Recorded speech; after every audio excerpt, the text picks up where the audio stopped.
So when it comes to creating a life on your own terms, many people struggle with making that critical move, the one that feels intuitively right, but comes with the risk of being misunderstood or judged by others.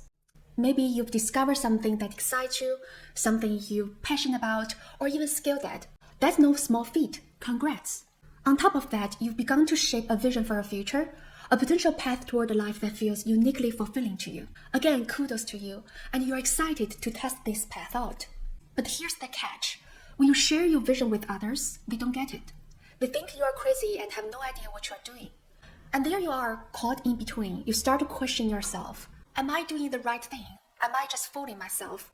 And part of you wonders if it would be easier to give in, follow the crowd, and abandon your vision. And what I'm going to tell you here is that if you feel alone in this journey, congratulations. You probably live your life in the right way. Why? Because it's impossible to live authentically, to find your unique voice in the world without facing misunderstanding. It's a price of stepping onto a path that only you can walk. Think of the heroes we often see in novels, movies, and mythologies. As Joseph Campbell describes it in his seminal work, The Hero with 1,000 Faces. The journey of the hero often begins in the ordinary world, where from the outside, the hero looks just like everybody else. It's a world that is very predictable. It's almost like there's a recipe for you to follow and finish your life. If your dad has a noodle shop, probably you should make noodles for your entire life. And yet something stirs this peaceful life and you get a call to adventure. And this crucial step will, of course, invite misunderstandings from people you cared about. Many people may view the hero's departure as irrational, reckless, or unnecessary. This is because the journey is not theirs to take. It belongs solely to the hero. Of course, when you decide to trust yourself despite other people's misunderstandings, you feel anxious and even a sense of horror in this process. Your mind is filled with what if? What if I'm wrong? What if I fail and waste precious years? What if I regret this decision? You oscillate between the safety of the familiar and the risk inherent in stepping into the unknown. It is as if you are walking along the edge of a cliff, wondering whether to give it a jump. This intense experience of uncertainty is what Danish philosopher Soren Kierkgaard describes anxiety as a dizziness of freedom. Anxiety in the existentialist tradition arises when we confront the immense freedom we possess, the freedom to choose and the responsibility for those choices. It's dizzying because freedom opens up endless possibilities, and with it, the awareness of the risks, consequences, and weight of making the wrong choices.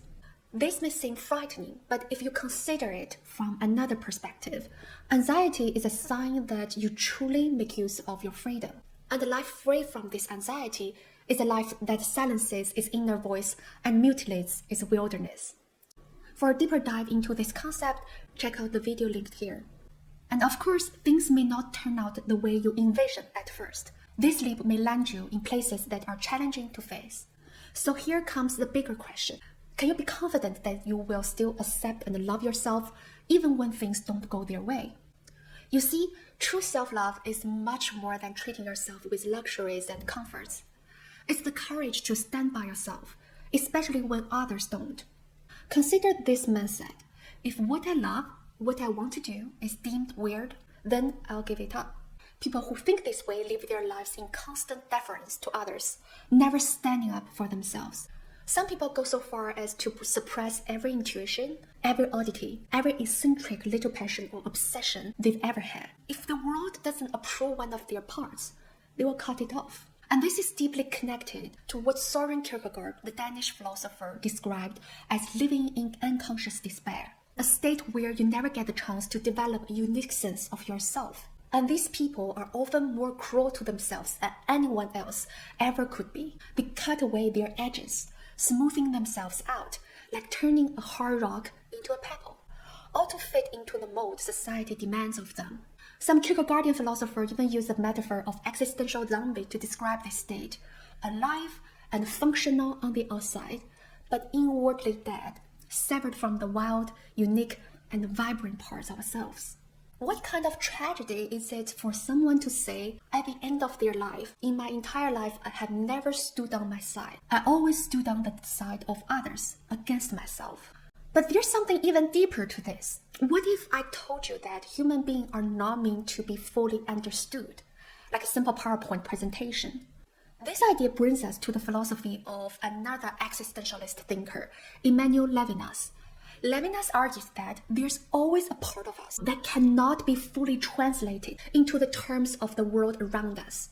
Each human being is irreducible and infinitely complex, and it is precisely this incomprehensibility that makes us unique. To try to render yourself as nothing more than just another guy or just another woman is to commit violence against yourself. And similarly, anyone who sees others as nothing more than a category, reducing them to simplistic and easily understandable labels, is doing violence to humanity itself. True kindness and authentic love begins with recognizing and respecting the irreducible mystery of another person. It's impossible to love someone authentically while reducing them to a role, a stereotype, or the single aspect of their identity. So love requires this courage to embrace the incomprehensible, both in yourself and others. So how do we garner the courage to be who we are, even when people around you don't seem to understand? The first step is to embrace the reality that not everyone will get you. Instead, seeing this as a flaw to fix, remember it's a good, positive thing, and there's nothing you need to change it. The idea that people can always get you and validate your choices in life is not only an impossible goal, but can also lead to self-betrayal. The next step is to build and secure a sacred space in your heart and include privacy and mystery as your friend. We live in a world where authenticity and sincerity are often equated with being an open book. It's as if you feel compelled to express who you truly are whenever the opportunity arises. Yet this is not necessarily authentic living, but oversharing. By doing so, you risk granting people, including those small-minded or untrustworthy individuals, unlimited access to your deepest desires, inchoate ideas, and the reality of what's really going on in your life. This becomes especially problematic when you are in a transitional stage of life that requires you to hit your inner voice with precision and care. Think of your heart as a secret space where the noise of the world is filtered out, allowing only real signals to emerge. Oversharing invites others to chatter and project their insecurity in this pivotal space. I recommend sharing what's going on in your life only with those who have a proven record of being your unconditional supporters over a significant period of time. After all, your life doesn't need to be material for public digestion and judgment. Last, focus on providing your unique value to others. When you are preoccupied with how the world views you, you place yourself in a painful living hell. French philosopher Jean-Paul Sartre has this fantastic play called No Exit. It's about the human obsession with the gaze of the other. If you haven't read it or seen it in theater, I strongly encourage you to read it or grab every chance if any actor would like to perform it.